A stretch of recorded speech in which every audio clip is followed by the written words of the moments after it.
তার মানব সম্পদের যত্ন নিতে পারে না, সেই দেশ এগোনোর স্বপ্ন দেখে কি করে? 2047 সালের বিকশিত ভারতের বা বিকশিত ভারতের স্বপ্নকে যদি সফল করতে হয়, এলিমেন্টারি এডুকেশনে আরো বেশি করে বরাদ্দ প্রয়োজন। যেভাবে শিক্ষা জায়গায় জায়গায় দিনের পর দিন উপেক্ষিত হচ্ছে, আমাদের লড়াইটা কিন্তু কঠিন হচ্ছে সাথে। আর এই লড়াইটাকে যদি আমরা ঠিকভাবে লড়তে না পারি, মিলিয়ে রাখুন, সরকারি শিক্ষা ব্যবস্থার অন্তর্জনী যাত্রা খুব তাড়াতাড়ি বেজে উঠবে। অনেকে টেট নিয়ে অত্যন্ত শঙ্কিত। আরে ছাঁটাই না হলে পরে বেসরকারি জায়গায় যাবে কিভাবে? যতক্ষণ পর্যন্ত না প্রমাণ হচ্ছে যে আপনি অযোগ্য,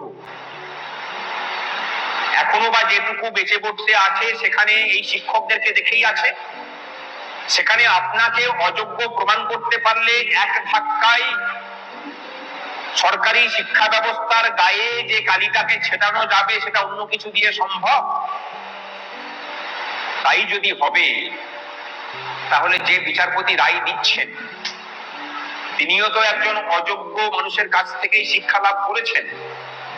তিনি সরকারিতে পড়েছেন না বেসরকারিতে পড়েছেন আমি জানি না, বাস্তবিকই জানি না, কিন্তু তার শিক্ষকও তো টেট পাস ছিলেন না। টেট একটা কোয়ালিফিকেশন। কি আপনি বাবা, এটা একটা গেট, এই গেটে বেরোতে গেলে তোমাকে এই টিকিটটা লাগবে, টেট পাস সার্টিফিকেটটা হচ্ছে সেই টিকিট। এই টেট পাস এবং নন টেট পাসের মধ্যে শিক্ষাদানের যোগ্যতার কোনো তফাৎ আছে বলে আমার অন্তত জানা নেই। হয়তো মাননীয় বিচারপতি জানা থাকতে পারে, কারণ বিচারপতিদের তো কানেকশন মাঝে মাঝে মঙ্গল গ্রহ থেকে আসে, অনেক কিছু জানতে পারেন তারা হয়তো জানবেন। আর বাস্তবটা আমি জানি যে শিক্ষার সাথে শিক্ষকদের সাথে তাদের ন্যূনতম কোনো যোগাযোগ নেই। যদি যোগাযোগ থাকতো তাহলে শিক্ষকদের প্রতি এই অসম্মান বোধ বিচারকের চেয়ারে বসিয়ে দেখানো যেত না। যেটা করেছেন, এই দেশের লক্ষ লক্ষ শিক্ষককে অযোগ্য বলে আসলে আপনি নিজের অযোগ্যতাকে প্রকাশ করেছেন। টেট নিয়ে লড়াইটা শেষ হয়নি, আমরা সর্বভারতীয় লড়াইয়ের জন্য তৈরি হচ্ছি। আপনাদেরই সকলের যোগদানে উত্তর ইতিহাসে সর্বোচ্চ জমায়েত গত 12 তারিখে দেখিয়েছেন আপনারা। আমরা বিশ্বাস করি তার থেকেও বড় জমায়েত করার ক্ষমতা আমরা রাখি। এর থেকে সমাধান হবে, নিশ্চিতভাবেই হবে। সংগঠনের সাথে থাকুন, সংগঠনকে শক্তিশালী করুন, এর নিয়ে চিন্তাটা সংগঠনের উপরেই ছাড়ুন। 2017 সাল নিয়েও আমরা মামলা রেডি হচ্ছে, সেটা করতে চলেছি সুপ্রিম কোর্টে। 2017 সালের সংকটও কিন্তু শুধুমাত্র 2017 সালের নয়, আমি মনে করি সেটাও একটা শিক্ষা ব্যবস্থার সংকট। আমাদের সকলের এগিয়ে আসা প্রয়োজন তাদের পাশে থাকার জন্য। আর 1 বছরের ট্রেনিং নিয়ে যারা শিক্ষকতা করছেন, 31/12/2005 আগে যাদের যোগদান, তাদেরকে বিভ্রান্ত করে তাদের কাছ থেকে পয়সা করে নিয়ে নিজেদের দলীয় ফান্ড ভরাট করার একটা চক্রান্ত শুরু হয়েছে। এই রাজ্যের শিক্ষক শিক্ষিকাদেরকে বলি যে নিশ্চিত থাকুন। আচ্ছা, আপনারা যে 1 বছরের প্রাইমারি টিচার ট্রেনিং করে চাকরিতে যোগদান করেছিলেন, আপনি যোগদানের প্রথম দিন থেকে ক্যাটাগরি পাচ্ছেন। কেন পাচ্ছেন? আপনাকে সরকার দয়া করে দিয়েছে? এনসিটি আপনাকে ছাড় দিয়েছিল, সেই ছাড় অনুযায়ী আপনি 1 বছরের ট্রেনিংটার জোরেই এ ক্যাটাগরি পাচ্ছেন। যারা প্রশ্ন করছেন আপনার 1 বছরের ট্রেনিং এর জন্য আপনি টেটে বসতে পারবেন না, তাহলে আপনি তো টেট দেওয়ার জন্য মানসিকভাবে প্রস্তুত হয়ে গেলেন, 1 নাম্বার। দ্বিতীয় নাম্বার হচ্ছে, ইন সার্ভিসদের টেট দেওয়ার জন্য কি কি শর্ত পূরণ করতে হবে সেটা কোথাও লেখা আছে? কোথাও লেখা নেই। তাহলে আপনাকে যারা বলছেন যে ভাই কেস না করলে তুমি টেট দিতে পারবে না, তোমাকে 1 বছরের ব্রিজ কোর্স করতে হবে বা 2 বছরের আবাসিক কোর্স করে নিতে হবে তোমার চাকরি বাঁচানোর জন্য, সেই সব শিক্ষা আধিকারিকদের প্রতিও আমার করুণা হয়। ধরুন আপনি 2 বছরের আবাসিক কোর্সে গেলেন, কোর্স শুরু হবে কখন? আগস্ট মাস থেকে, শেষ হবে কখন? 2028 সালের জুলাই মাসে বা জুন মাসে। তারপরে রেজাল্ট বেরোবে, আপনি তাহলে পরীক্ষা দেবেন কখন? আপনি টেট পাস করতে না পারলে আপনার চাকরির মেয়াদ কতদিন পর্যন্ত আছে? 31শে আগস্ট 2028 সাল পর্যন্ত। তাহলে আপনি 2 বছরের ট্রেনিং নিয়ে পরে আপনি কিভাবে টেট পাস করবেন?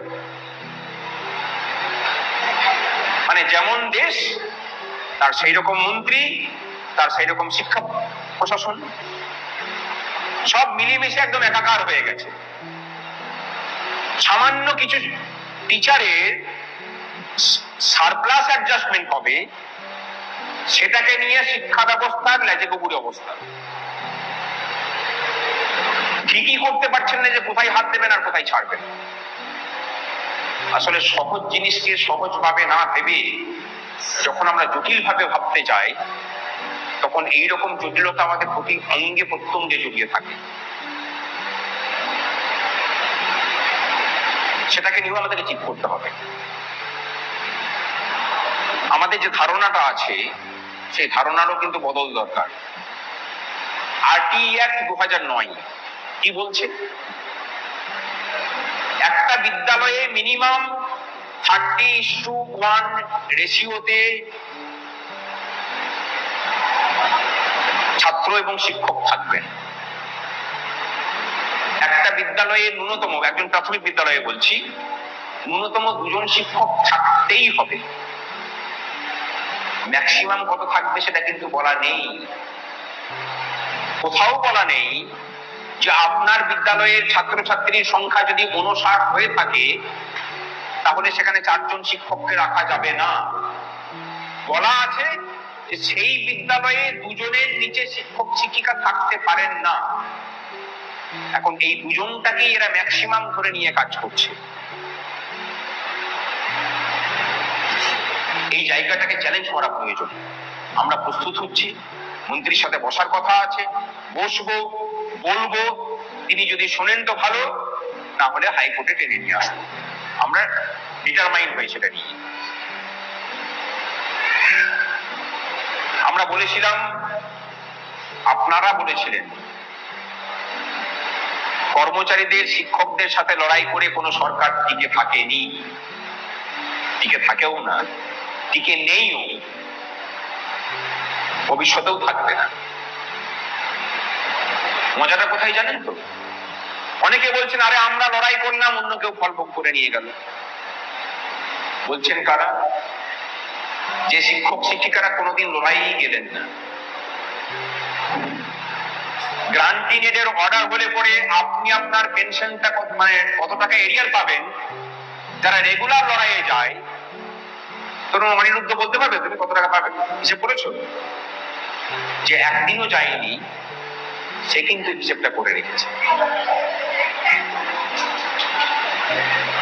তাহলে সে আবার বলছে যে আমরা তো লড়াই করলাম আর সরকারি কর্মচারীরা মেনে নিয়ে চলে গেল। এটা হচ্ছে বাঙালিদের টিপিক্যাল দৃষ্টিভঙ্গি। আরে পূর্ণিমা চাকরি করে, আমিও ধরুন চাকরি করি, আমি কথার জন্য বলছি, বেসরকারিতে চাকরি করি, একই পদে আছি। বেসরকারিতে প্রতি বছর পারফরমেন্স অডিট হয় এবং তার সেই অনুযায়ী ইনক্রিমেন্ট হয়। এবার ধরুন পূর্ণিমার বস পূর্ণিমাকে 20% দিয়েছে, আর আমি হয়তো তার থেকে বেশি কাজ করে আমি 10% পেয়েছি। আমি কিন্তু টেবিল চাপড়ে গিয়ে পরে বলবো না যে আমি পূর্ণিমার থেকে বেশি কাজ করি, আমার 25% পাওয়ার কথা। আমরা বাঙালিরা কিরকম, আমরা গিয়ে পরে বলবো যে আমাকে 10% দিয়েছেন, কোনো অসুবিধা নেই, পূর্ণিমাটা 20% থেকে 10% করবে। বাঙালিদের এই চরিত্রের বদল হওয়া প্রয়োজন। আমি আমার অভিজ্ঞতা বলছি, শহীদ মিনারে বসে আছে কয়েকদিন আগে, সন্ধ্যেবেলাতে গেছি, একদল অস্থায়ী কর্মচারী এসেছেন। তাদের রাগ তাদের সাথেই কাজ করা আর একদল অস্থায়ী কর্মচারীদের নিয়ে। আমি অনেকক্ষণ ধরে শুনলাম, আর অন্যের এই চরিত্রের কোনো লোক এলে পরে আমরা বড় ইরিটেট হয়। আমি ধৈর্য ধরে সবকিছু শুনছি। আপনারা কি চাইছেন? আপনাদের বেতন বাড়ুক, ন্যায্য বেতন চাইছে না? আমরা কিছু চাইছি না, ওদের যেন কিছু না।